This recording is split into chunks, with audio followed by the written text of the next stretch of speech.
Hello everybody, welcome back to another post-commentary video. Thank you for the support from the last one. I did not expect that many people to come by. There was quite a few likes, quite a few comments. I really appreciate the support. As I said, didn't expect YouTube to push it out to the algorithm. I guess a lot of people want to be game developers, I suppose.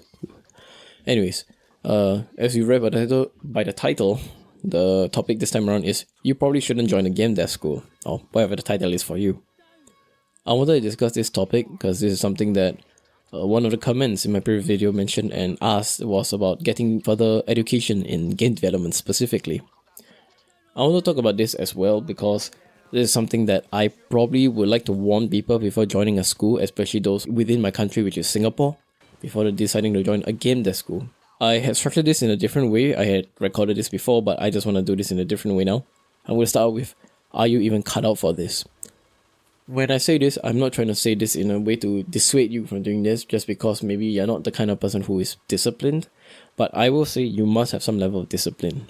You must be able to manage your time very well. You must want to learn. It's the best way I can describe it. Being passionate in game development can only take you so far because there is a lot of topics and a lot of general information that you may not find interesting. When I first stepped in this course, I did not find a lot of the C++ very needed down the line. And truth be told, even from my friends who are already in the industry did mention that most of it is really not that useful. It's just a good to know. But the point is, you do know.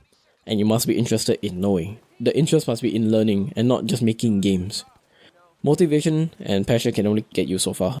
This is something that I really listen to, especially what Hank Green said in one of his videos. Follow your tools, not your dreams. Do you have the resources? Do you have the time to be part of game development? Game development is a major time sink. It expects you to do more than just go to class, pay attention for a few hours, and then throw back out the homework. This is where I'll have to say why you should probably consider not joining a school if you're already a rather self-disciplined person. For somebody who maybe works on a project every day for like an hour, 2 hours, that's more than enough. I'm be so real.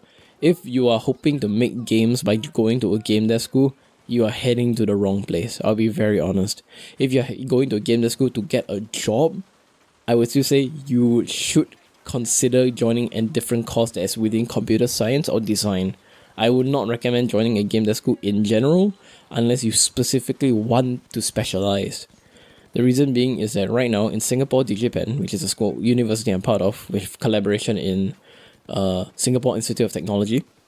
Right now, I am heading into the second year, and just about a month ago, maybe a bit less than a month ago, we were informed that we will be moving towards more Android development, mobile development, or web development with back-end support. This was quite bad news for me, because this is not what I came to school for. If this is something that you like to do, like mobile development, mobile game development especially, I think it's pretty good because it teaches you how to use Android Studio, which is, I think, pretty effective. I had used Android Studio a few years back. It's pretty meh. I think it has really improved as the years gone by, and I think the mobile market is very impressive. But I came here for the game market, not the mobile game market, as you know. But that's a different topic for another day. You must want to learn. You must really want to find things that you want to achieve. Don't really focus on the outcome, more about the journey, especially when it comes to education. Another reason why I would say that this might not be the best idea for everybody is the crunch. There are assignments every week. There are quizzes every week. Like for every module, essentially. I'm not sure if this is normal for other universities. I'm assuming so. Otherwise, what's the point of the university? We have programming assignments every week, we have mathematical assignments every week, we have project assignments every week.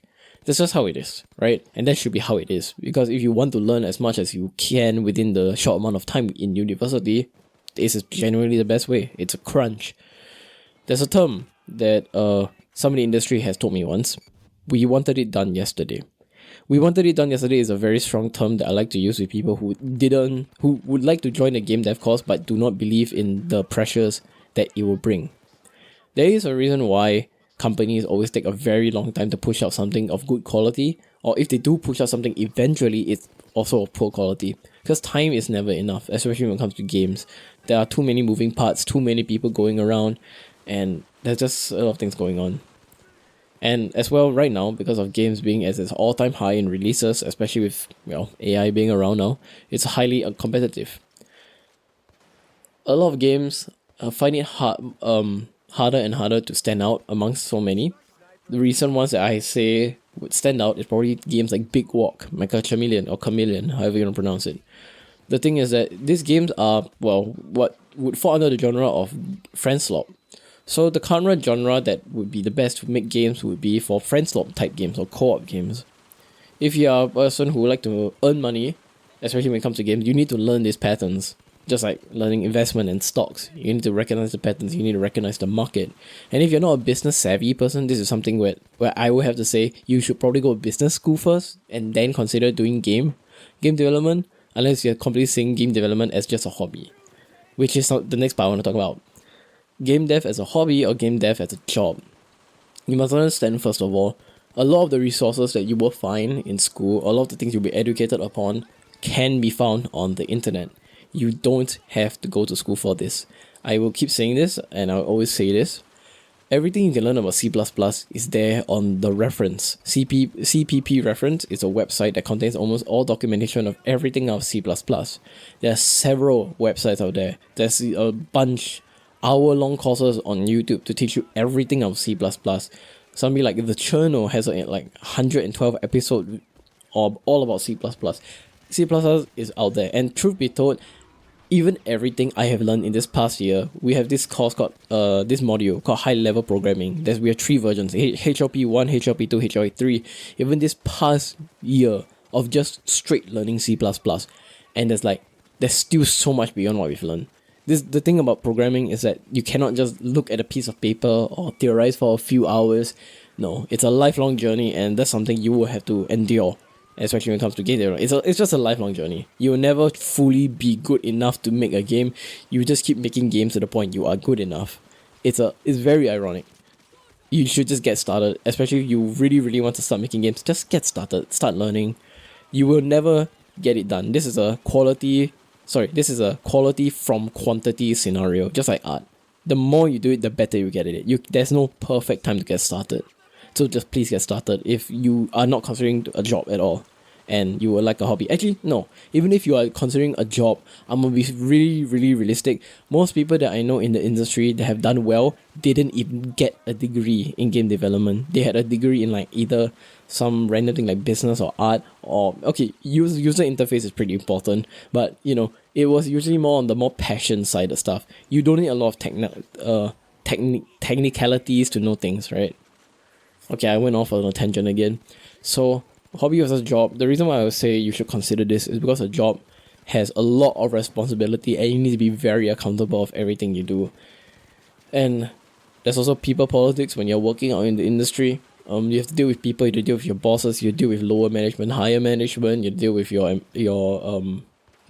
colleagues. There's a lot of things. Deadlines especially, and your job security. And since I'm talking about job security, layoffs are very frequent now these days. As you've seen, multiple companies and publishers have just let go of many people. Xbox let go 3,000 people if I wasn't wrong. I'm not sure. So you might really want to consider not stepping into a game dev job so soon. At least not for now. I know this sounds a bit sad, but it's the reality of the situation. You probably would not want to join a school just yet. I would say, for now, more than anything, you should just focus on learning game development in general. Try to pick a course in university that is more well suited to the modern day. And if you come from a country where university is not, what's the term? Cheaper, I guess. It's cheaper in my country only because of the fact that our government supports us. If it's not cheaper, I recommend just not going to university at all.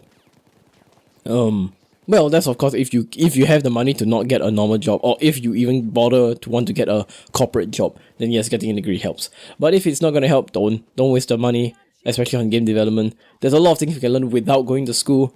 If you have the support of your friends, family around you, I highly recommend just getting started. Making a game, go for game jams. It's all over. There's a lot of websites. I'm probably going to leave a few links down in the description for you to go check out. itch.io is one of them. If you care, there's assets, a lot of things. Yeah, don't feel pressured to need to go to a school for game development, especially. There's a lot of resources out there, as I've mentioned before. Everything you can learn is probably out there. Unreal Engine is free, Unity is free, Godot is free, or Godot if you want to pronounce it that way. It's all there, man. You guys should make a informed decision, alright? Don't just let what I just said make your concrete decision for you. I'm just a kid at the end of the day. I'm only 22 this year, 23 this year actually. I'm still young, I still have time, and I'm fortunate to be in a family that's well resourced. So I can get out of this degree and still be fine, you know?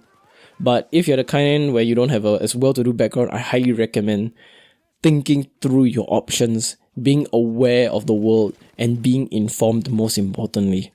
As I mentioned in my previous video, being informed is very important. Now more than ever, the world is being taken over by AI. A lot of businesses do not care about the well-being of their employees anymore, especially in game development. And if you look at the current game sphere, games that have been being released recently either have a lot of backlash or a lot of problems. Yeah. Anyways, I don't want to get too negative, so I'm going to end the video here. I hope you guys have a wonderful day ahead of you. As always, if you enjoyed it, just leave a like, comment if you have any questions. I'll see you guys in the next one. Bye bye.